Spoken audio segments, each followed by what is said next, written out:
Salut à tous, aujourd'hui petit projet CSS, on va apprendre à faire ce petit balancier comme ça, ce boulier, je crois que ça s'appelle aussi, je suis pas sûr de ça.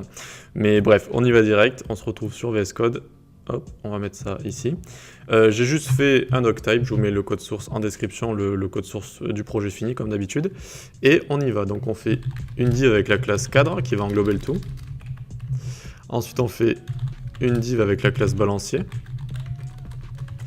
Et enfin on fait une div avec la classe ball fois 5, voilà.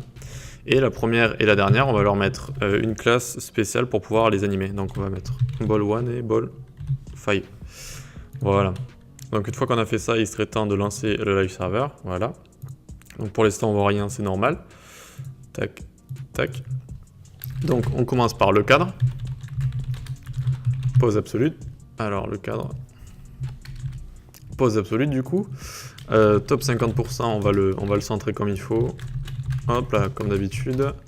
Width 400 px, hauteur 400 px. Et margin top moins 200. Margin left. Ah, il y a des motos qui passent dans ma rue, j'espère que ça s'entend pas trop. Margin left moins 200. Bon, on lui met une petite box shadow. Hop. Quand je parle et que je code en même temps, j'y arrive pas. Box shadow. 1px. 1px sur x, 2px sur y, 10px de flou et 0px de spread. 0, 0, 0, 0.3. Voilà. Et on lui met un background un peu dark. Hop, 3, 4, 4, 9, 5, E. Voilà. Donc on a notre... en vrai il est bien cadré. Hop, en vrai il est cadré parfaitement. Hop, on va le mettre comme ça sur le côté. Voilà, nickel. Hop. Donc ensuite on va s'occuper de notre balancier. Balancier. On va lui mettre aussi une pose absolute. On va lui mettre une largeur de 20 px. Pourquoi ça va pas écrire absolute? Absolute. Je vais y arriver. Hop. Une largeur de 20 px, une hauteur de 40 px. La largeur c'était 200 px. Vraiment, j'ai du mal. Hop, du coup on le décale du top de 140 px et du left de 100 px. De 100 px. Ensuite, on lui met un padding top de 100 px aussi. Et voilà. Alors juste pour vous aider, puis pour qu'on y voit un peu mieux, je vais y mettre un background pink. Pour qu'on puisse voir de quoi on parle un petit peu. Donc là, on a le corps du balancier, quoi, si on veut. On enlèvera après le background, ne vous inquiétez pas. Donc là, on va lui faire un before. Donc before le balancier. Balancier 2.before. On va lui mettre, donc comme dans chaque before, on n'est pas obligé de mettre du contenu, mais on doit toujours mettre la propriété comme ça vide. Ensuite, on le display en bloc. On lui met une position absolue aussi. Une largeur de 200. Une hauteur de 6px. Donc ça va nous faire la barre en haut, la barre du balancier en fait. Top, left, et on lui met un border radius pour qu'elle soit un peu arrondie sur les côtés. Et une sorte de gris en background. BDC 3C7. Voilà. Donc là on a la barre du balancier comme ici. Voilà. Donc ça c'est toujours intéressant, un before et after, ça permet de faire des bonnes animations en fait, ça permet vraiment de placer à des endroits un peu critiques pour les animations, donc c'est cool. Sans s'embêter à faire dans l'HTML une autre div qu'on va aller placer en position absolue, etc. Alors ensuite on va s'occuper des balles, donc on va faire point balancier, point ball, on fait pose relative, voilà. On les fait float left. On leur met une largeur de 40 et une hauteur de 40. Voilà. Un background FFF. Voilà. Ensuite, on les transforme en boule, en cercle. Donc, border radius 50%. Et ensuite, on leur met une transform origin. Transform origin de 50% moins 100 px. Là, nickel. Donc là, on a nos petites boules.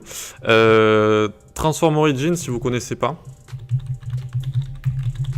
ça nous permet de changer l'origine des transformations. Et du coup, là, en fait, ça va faire 50% sur X, moins 100 sur Y. D'accord? Donc, je vous invite à aller sur la page. Vous avez des petits tests ici. Donc, de base, en fait, ça part du centre, les animations. Et du coup, là, par exemple, vous voyez, 50 sur X, 50 sur Y, ça part d'ici, du coup. Et là, nous, on a fait 50% sur X. 50% sur X. Et moins 100 px sur Y. Donc là, vous allez dire, ouais, mais il est où le truc? En fait, il est vers ici. Regardez, si je mets 100 px, si je mets 10 px, vous allez le voir là. 30, 40, vous voyez, ça monte sur les Y. Hop, et du coup, bah, ça, on le voit plus, quoi. Voilà. Mais par contre, on voit que le mouvement de balancier, déjà, il a la bonne origine pour bien rotate. Ok. Donc, une fois qu'on a fait ça, on retourne ici. Hop, hop, hop. Donc, une fois qu'on a fait ça, on va leur mettre un before au ball en fait. Donc encore une fois, la puissance du before, on va pouvoir créer des tiges en fait. Balancier.ball 2.before. Alors les before et after, on peut les écrire juste avec 2 points, mais c'est l'ancienne syntaxe. Maintenant, il faut écrire avec 4 points. Ça peut toujours marcher avec 2 points, mais bon, à un moment, ça va se faire patcher et du coup, bah, ça pourra plus marcher. Donc comme d'hab, on met un content, même vide. Ensuite, on fait un display bloc, position absolute, retire du flux, etc. Et on peut les placer. Hauteur 100 px, donc les tiges vont prendre 100 px jusqu'en haut. La largeur, on veut que ce soit tout petit, vu que ça va être les tiges, donc 1 pixel. Top, moins 100 pixels. Et left, 19 pixels. Donc c'est 19 pixels et moins 100 pixels par rapport à ball, hein, vu que c'est le before du ball, d'accord? Donc l'absolute ici nous permet d'utiliser, de le placer par rapport à l'élément parent, ok? Hop, et on leur met un background. Background, hashtag BDC, donc le même truc qu'on a fait tout à l'heure, voilà, ici. Et voilà, on a créé nos petites tiges. Et tout ça en utilisant juste before en fait. Voilà, on leur fait une largeur de 1, on décale par rapport au boule de 19 px, top moins 100, et voilà, ça nous donne ça. Donc je pense qu'on peut enlever le pink. Voilà, et déjà ça commence à ressembler à notre truc d'origine. Donc, maintenant ce qu'on va faire, hop.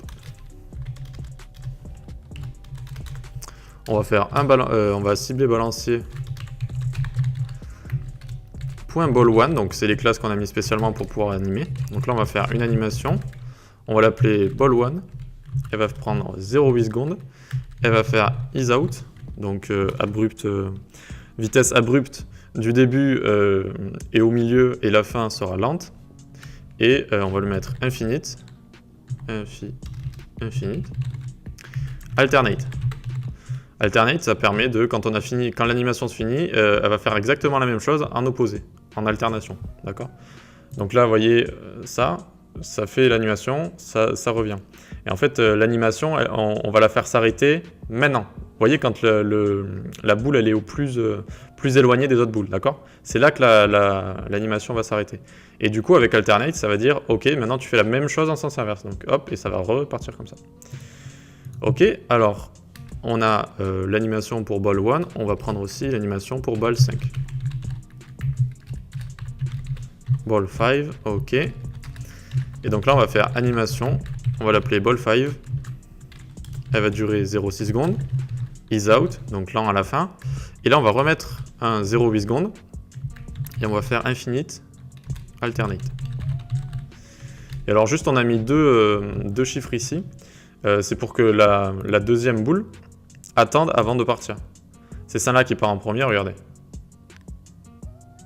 Alors, ah oui, du coup ça marche plus vu que c'était sur un autre fichier. Mais bref, c'est la balle 1 qui va partir en premier. Et celle-là, du coup, elle va attendre 0,8 secondes avant de partir. Et du coup, le mouvement sera parti et ça va durer à l'infini ensuite. Et du coup, bah, le mouvement, il sera à l'infini, décalé. Mais du coup, c'est ce qu'on veut en fait, vu que elles vont se répondre, vous voyez. Du coup, bah, il faut qu'il attende 0,8 secondes, que l'autre boule soit arrivée pour pouvoir décoller. Vous allez comprendre quand on aura fini le keyframes. Donc on y va, keyframes, ball 1. Donc de 0% à 50%. Hop. On fait transform, rotate. On veut pas que ça bouge, donc 0. Et donc de 50 à 100%, on va transform, transform, rotate, 30 degrés. Par rapport à notre origine qu'on a mis de l'autre côté. Voilà, donc là on voit que ça nous fait l'animation. Donc maintenant on fait la deuxième, keyframes ball 5. Hop, on peut prendre la même chose. Voilà. Voilà. Et donc cette fois, lui, on veut pas, voilà, on veut pas qu'il aille vers les 30 degrés, on veut qu'il fasse moins 30 degrés. Et normalement, hop, tac, tac. Donc ce que je voulais vous montrer, hop, alors attendez. Oui, il marche tous les deux. Pourquoi le premier n'a plus marché? Parce que là, c'est le node, c'est celui-là. Attendez, j'éteins et je remets le live server. Je me suis un petit peu embrouillé. Voilà. Hop, nickel. Donc, la balle 1, elle va commencer comme ça. Et la balle 5, elle va attendre 0,8 secondes. Donc, elle va attendre que son animation, elle, se finisse pour pouvoir décoller. Et on va avoir l'impression que voilà, ça fait le transfert de force et que ça fait décoller l'autre. Alors qu'en fait, on l'a fait juste attendre. Et après, ils partent à l'infini en alternate. Et donc, c'est parti, l'animation est partie. Voilà, j'espère que vous avez bien compris. Lâchez des likes, partagez, abonnez-vous, suivez-moi sur Twitter et abonnez-vous à ma newsletter aussi. Et puis on se dit à la prochaine. Ciao.